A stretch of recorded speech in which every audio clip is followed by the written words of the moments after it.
एक किसान था, हल चला रहा था। उसकी पत्नी रोटी लेकर आई। रोटी, वो किसान बड़ा गरीब था, बड़ी मेहनत करता था और बड़ी मेहनत की रोटियां उसके घर थी। उसकी पत्नी रोटी लाई तो रोटी में उसके घर में घी नहीं था, तो चटनी चुपड़ के लाई। बढ़िया नमक, थोड़ी मिर्ची और हरा धनिया पीस लिया सिलबट्टे में, और पीस करके वो चटनी रोटी में चुपड़ दिया और वो रोटियां रख करके पति के लिए 6 रोटियां लेकर आई।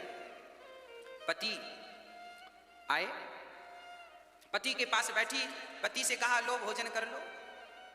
तो पति ने रोटियां ली, 6 रोटियां पत्नी लाई, तो 6 रोटियों में 2 रोटियां तो अपने बैलों को खिला दी। 2 बैल थे ना, हल में जुते थे, 1 रोटी 1 बैल को, 1 रोटी 1 बैल को। उसने, पत्नी ने कहा बैलों को रोटी क्यों? तब उस किसान ने कहा इन बैलों के कारण ही तो हमें रोटियां मिल रही हैं। ये जुताई ना करें तो हमें रोटियां कैसे मिलेंगी? तो जिनकी खा रहे हो उन्हें एक तो खिलाओ। तो उसे खिला दिया। अब बची 4। तो पत्नी को कहा तुम बनाई हो, 2 तुम खा लो। पत्नी बोली नहीं नहीं, हम 2 नहीं खाएंगे, आप मेहनत करते हैं, आप खाओ। नहीं नहीं आप खाओ, 2 तुमने बनाया है, हम तो किसान हैं, हम तो गेहूं ले जाके रख देते हैं, पिसवाना साफ करना, आपने रोटी बनाई, 2 आप खाओ, 2 हम खाते हैं। किसान बड़े प्रेम से रोटी रखा और बस खाने वाले थे कि तभी एक महात्मा जी आ गए। महात्मा जी को देखकर किसान ने, महात्मा जी आइए आइए, अपना वहां आसन बिछा दिया और महात्मा जी से कहा महात्मा जी हमारी ये रोटियां आप पाइए, आपको भूख लगी होगी, भोजन का समय है, आप अकस्मात आए हैं, प्रसाद पाइए। महात्मा जी बोले जरूर पाएंगे। तो पत्नी ने 1 रोटी अपनी और किसान ने 1 रोटी अपनी, 2 रोटी महात्मा जी को प्रदान की।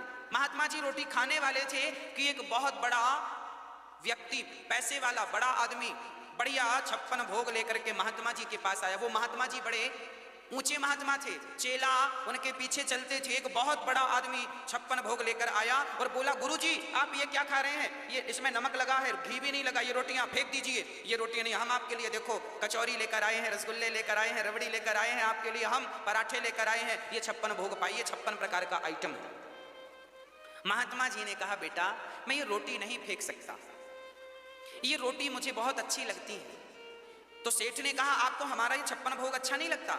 महात्मा जी ने कहा देख तू भी अच्छा है, ये भी अच्छा है, पर तुम दोनों के ये जो अन्न में ना बड़ा अंतर है। ये किसान की रोटियां मैं खाऊंगा ना तो मुझे बड़ी शांति मिलेगी, और तुम्हारा अन्न खाऊंगा तो मेरा मन अशांत हो जाएगा।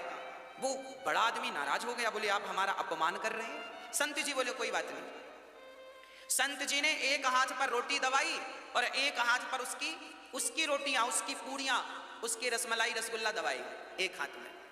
और वो बड़े उच्च कोटि के महात्मा थे, उन्होंने दोनों को निचोड़ दिया, दबा दिया।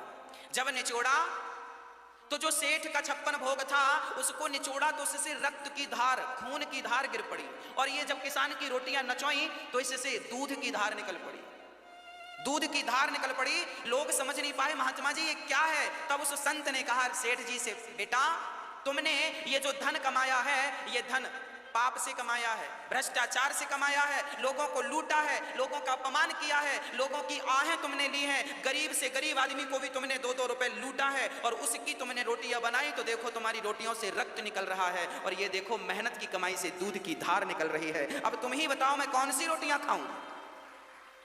याद रखना भक्तों, दिखने को तो 56 भोग होते हैं, पर मेहनत की वो एक रोटी जो मेहनत से कमाते हैं ना हम लोग, वो एक रोटी मन को शांत करने वाली है, जबकि वो 56 भोग भी काम के नहीं है। इसलिए भगवान ने दुर्योधन के 56 भोग त्याग दिए और विदुरानी के घर पहुंचकर छिलकों का भोग लगाते हैं। न जाने कौन से गुण पर दयानिधि रीझ जाते हैं। भगवान विदुरानी के घर गए और वहां विदुरानी ने छिलके तोड़कर लाई, केले तोड़कर लाई, और केला छीलती जाती हैं, फल फेंकती जाती हैं और छिलका भगवान को देती जाती हैं। भगवान भाव से छिलकों का भोग लगाते जाते हैं।